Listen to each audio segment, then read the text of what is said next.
Hello दोस्तों, नमस्कार।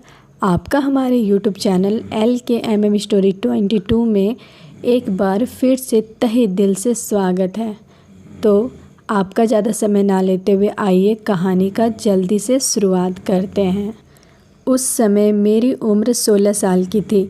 मैं अपने मम्मी पापा के साथ शहर के एक बड़े घर में कुछ ही दिन पहले रहने आई थी। मेरे मम्मी पापा दोनों सरकारी टीचर थे। काफ़ी बड़ा घर होने के कारण और काम के साथ साथ पूरे घर की देखभाल कर पाना मम्मी पापा के लिए बहुत मुश्किल था। इसलिए हमें एक नौकर की ज़रूरत महसूस होने लगी। फिर एक दिन पापा ने एक कलीन ने अपने किसी जानने वाले के लड़के को हमारे घर काम करने के लिए भेजा। उसकी उम्र 23 से 25 साल की ही रही होगी। जब मैंने उसे पहली बार देखा था तभी से जिस अंदाज से वह मेरी तरफ देखता था वह मुझे बिल्कुल भी अच्छा नहीं लगता था। लेकिन वो घर का हर काम बहुत अच्छे तरीके से करता था, इसलिए मम्मी पापा ने उसे घर के काम के लिए रख लिया।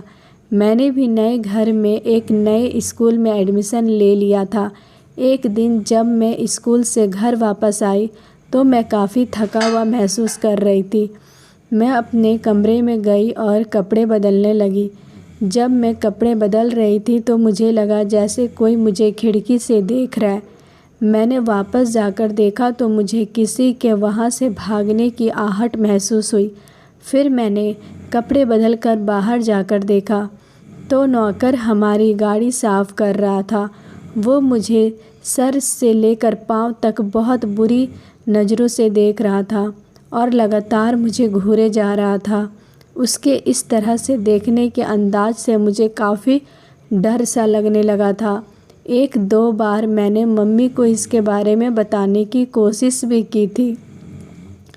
मुझे नौकर की हरकतें बिल्कुल ठीक नहीं लगती और इसे आप काम से हटा दो। लेकिन मम्मी ने इस पर ज़्यादा ध्यान नहीं दिया क्योंकि वह घर के सारे काम बहुत ही अच्छे से करता था। फिर एक दिन मैं सुबह थोड़ा लेट उठी क्योंकि उस दिन मुझे हल्का बुखार था और स्कूल जाने का बिल्कुल भी मन नहीं था। मम्मी पापा अपने स्कूल जा चुके थे। मैं फ्रेश होकर नाश्ता की और दवा खाकर रूम में लेट गई और टीवी पर कुछ देखने लगी। तभी नौकर मेरे कमरे में आया और पूछने लगा कि दोपहर के खाने में क्या बनाऊं। मैंने कहा कुछ भी बना दो।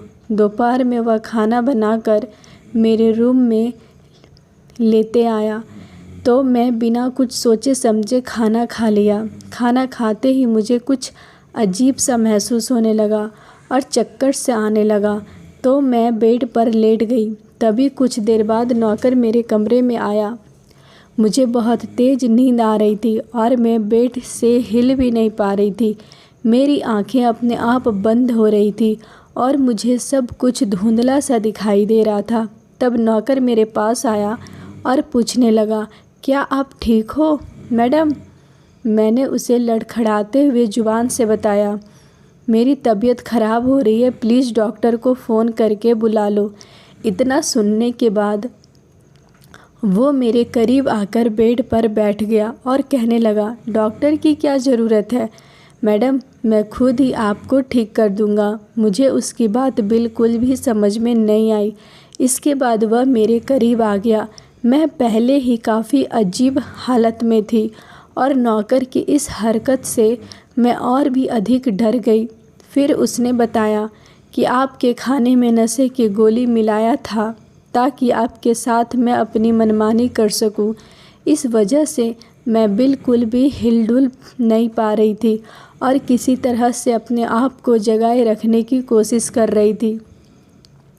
उसकी इस हरकत की वजह से मेरे दिल की धड़कन बहुत तेज़ हो रही थी।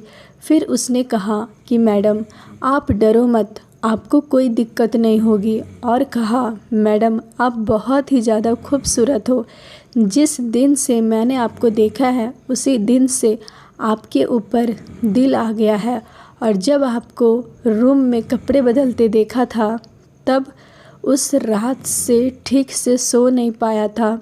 तब मुझे याद आया मेरा शक सही था। उस दिन से नौकर ही मुझे कपड़े बदलते हुए खिड़की से देख रहा था। मैं उठने की बहुत कोशिश कर रही थी, लेकिन मैं अपने जिस्म को हिला तक नहीं पा रही थी। मैं तब तक ठीक से बोल भी नहीं पा रही थी और लड़खड़ाते हुए ज़ुबान से उससे ऐसा ना करने के लिए मिन्नतें करने लगी, लेकिन उसे मेरी मिन्नती से कोई फ़र्क नहीं पड़ रहा था।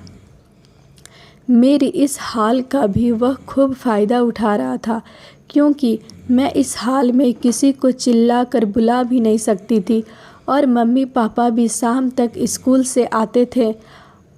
अब मैं समझ गई थी मेरे साथ बहुत ही बुरा होने वाला है और मेरे बचने की उम्मीद ना के बराबर है, और अब तो मैं कुछ बोलने के काबिल भी नहीं रही थी। मैं जितना हो सके उसे अपने आप से दूर करने की कोशिश कर रही थी, लेकिन मेरे शरीर में तो जैसे जान ही ना बची थी। इसके बाद क्या हुआ मुझे कुछ भी नहीं मालूम हुआ, क्योंकि मैं शायद बेहोश हो चुकी थी। फिर जब मुझे होश आया तो देखा कि वह नौकर मेरे बेड पर लेटा पड़ा हुआ है। अत्यधिक दर्द के कारण मेरा शरीर अकड़ गया था और मैंने रोते हुए उससे एक बार फिर से डॉक्टर को बुलाने के लिए कहा, लेकिन उसने ऐसा कुछ नहीं किया, बल्कि मेरे साथ फिर से वही सब करने लगा जो वो कई दिनों से सोच रहा था। इसके बाद मैं शायद फिर अपने होश में नहीं थी। जब मुझे होश आया तो मैं हॉस्पिटल के एक बेड पर पड़ी थी। मम्मी पापा मेरे पास बैठे थे और मम्मी लगातार रोई जा रही थी।